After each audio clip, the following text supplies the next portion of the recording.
देवता बेचारे कमजोर पड़ रहे थे शुक्राचार्य के कारण,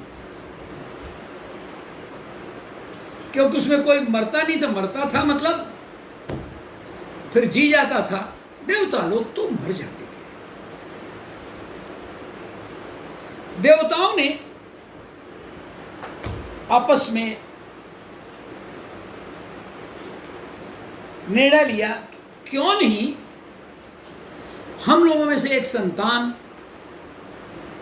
शुक्राचार्य के पास जाए और संजीवनी विद्या को हासिल करे।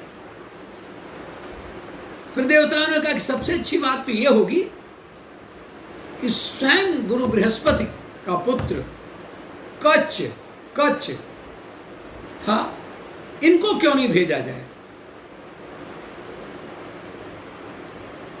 आपको बता दूं, एक बात तो अच्छी थी, इन तमाम द्वेष और युद्ध के बावजूद भी ये जो आचार्य थे वो सहर्ष अपने सेमिनरी में, अपने गुरुकुल में उनको स्वीकार कर लेते थे। आपको याद दिलाऊं कि द्रुपद का बेटा धृष्टद्युम्न, द्रुपद ने यज्ञ ही किया था द्रोणाचार्य को मारने के लिए, और उससे द्रौपदी निकली थी और धृष्टद्युम्न पुत्र निकला था, और धृष्टद्युम्न का उद्देश्य ही था कि द्रोणाचार्य को मारने के लिए। जब धृष्टद्युम्न भी द्रोणाचार्य के पास गया, ये द्रोणाचार्य जानते थे कि वही धृष्टद्युम्न है जो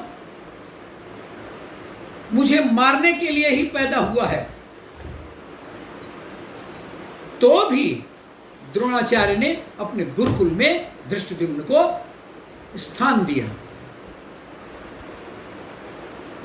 तो मैं तो इधर आ रहा था, बात कर रहा था कि देवताओं ने बृहस्पति के पुत्र कच्छ को भेजा कि तुम जाओ निवेदन करना कि मैं बृहस्पति जी का पुत्र हूं और चाहता हूं कि मैं आपसे ये संजीवनी विद्या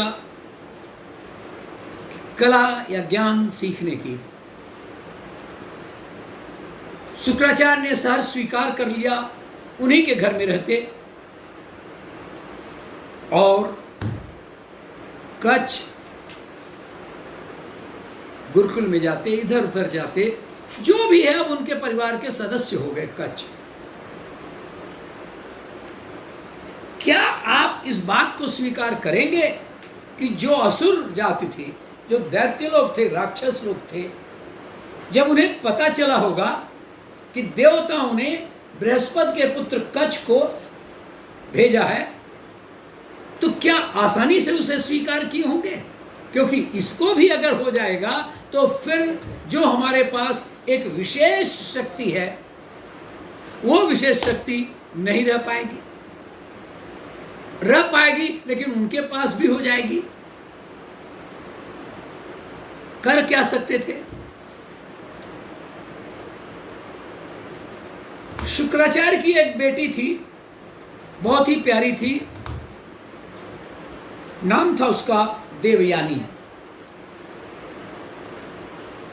अब उसी घर में रहना, देवयानी का कच्छ से के प्रति एक कोमल भाव जरूर ही जग सकता है। जब कच्छ बाहर जाता, चाहे वो गाय चराने, चाहे अन्य लकड़ियां लाने, जैसे भी, ये दैत्य लोग, राक्षस लोग उसको मार डाले कच्छ को, और कच्छ को मार करके वहीं टुकड़े टुकड़े बिखेर दिए।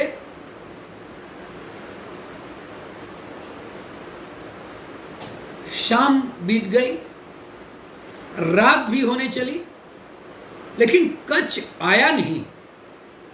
देवयानी ने कहा कि पिताजी, अभी तक कच आया नहीं। क्या हो गया होगा? उन्हें अपने देव शक्ति से पता लगाया कि उसे असुरों ने उसे मार डाला है।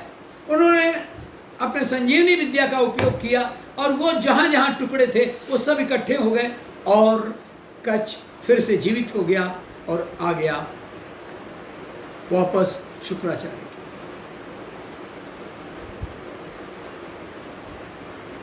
दो एक बार और ऐसी ही घटनाएं घटी। देवयानी का अनुरोध, क्योंकि वो उसे प्यार करती थी, बहुत चाहती थी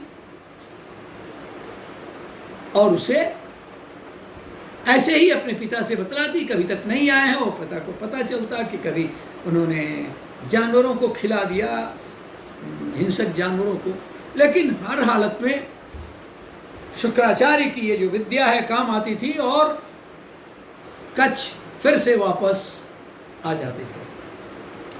एक बार तो असुरों ने बहुत जबरदस्त काम किया। उन्होंने कच को मार डाला, सुखा दिया, पाउडर बना दिया और मदिरा में मिला दिया, जो उनका मदिरा है या जो भी पेय था, और उस पेय को शुक्राचार्य को ही पिला दिया।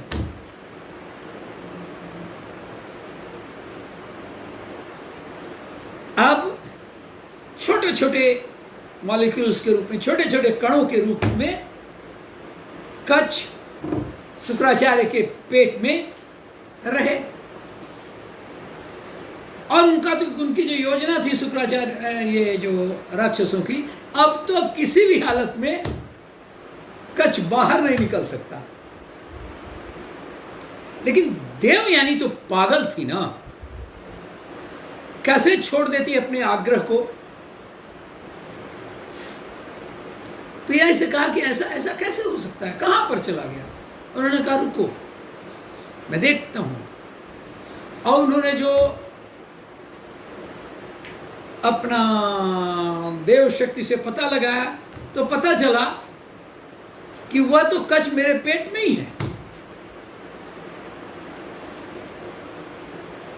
बस उन्होंने अपने देव विद्या का या ये जो संजीवनी विद्या का प्रयोग किया।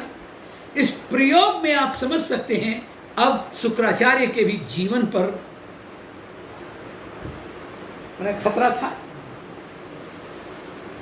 लेकिन बेटी का प्यार इतना था, कहा मैं मर जाऊं तो मर जाऊं, कच को तो वापस निकालना ही है। बेटियां बड़ी भाग्यशाली होती हैं।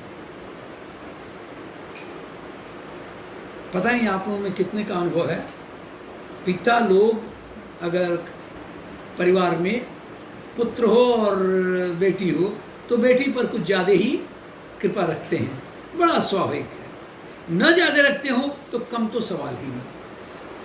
तो इस तरह से देवयानी के अनुरोध पर, अपनी जिंदगी की कीमत पर अपने, और शुक्राचार्य ने वो मंत्र का उपयोग किया और इनके पेट से फट करके कच बाहर निकला। जब कच बाहर निकला तो कच अब तक समझ चुका था ये संजीवनी विद्या। उसने वो संजीवनी विद्या का उपयोग करके और फिर शुक्र को स्वस्थ कर दिया और इस तरह से पुनः शुक्र स्वस्थ हो गए, कच बाहर आ गए थे। इधर कच भी संजीवनी विद्या में पारंगत हो गया था, समय भी हो चला था। शुक्राचार्य से कहा कि गुरुवर, मेरी तो शिक्षा पूरी हो चुकी है, आपने प्रमाण में देख भी लिया, अब मुझे जाना चाहिए। उन्होंने कहा अवश्य, मेरा तो उद्देश्य ही था कि तुम संजीवनी विद्या में निष्णात हो। जब जाने लगा तो देवयानी बाहर से रोक दी, कहां जा रहे हो, मैं तुमसे प्रेम करती हूं।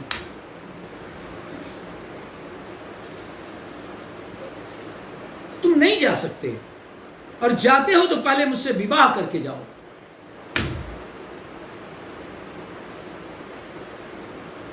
कच्छ एक बड़े ही श्रेष्ठ विचारों वाला था। उसने कहा, देखो देवयानी, तुम मेरे गुरु की पुत्री हो, और गुरु की पुत्री शिष्य की बहन हुआ करती है, तो तुम मेरी बहन हो, इसलिए मैं विवाह अपनी बहन से तो नहीं कर सकता ना।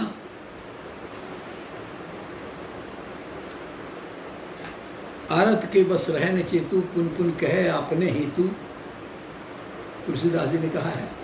लेकिन देवयानी को इससे कोई फर्क नहीं पड़ता था, उसे तो केवल यही फर्क पड़ता था कि तुम उससे विवाह करो। बार बार आग्रह करने के बावजूद भी देवयानी की बात कच्छ ने नहीं माना। देवयानी भी तो महान विद्वान शुक्राचार्य की पुत्री थी, उसके पास भी तमाम दैवीय गुण थे। उसने कहा, जाओ, यदि तुम नहीं विवाह कर रहे हो तो तुम जो मेरे पिता से विद्याएं सीखे हो, संजीवनी विद्या, वो सब भूल जाएगा। अब इतने वर्षों तक जो विद्या सीखा था उसको भूल जाना था। तो कच्छ ने भी कहा कि जाओ देवयानी, तुम्हारा भी विवाह किसी ब्राह्मण कुल में नहीं होगा, लिहाजा देवयानी पर कच्छ का ये वचन लागू हुआ, और देवयानी का कच्छ के ऊपर, और देवता लोग तो फिर से वंचित हो गए इस मृत संजीवनी विद्या से।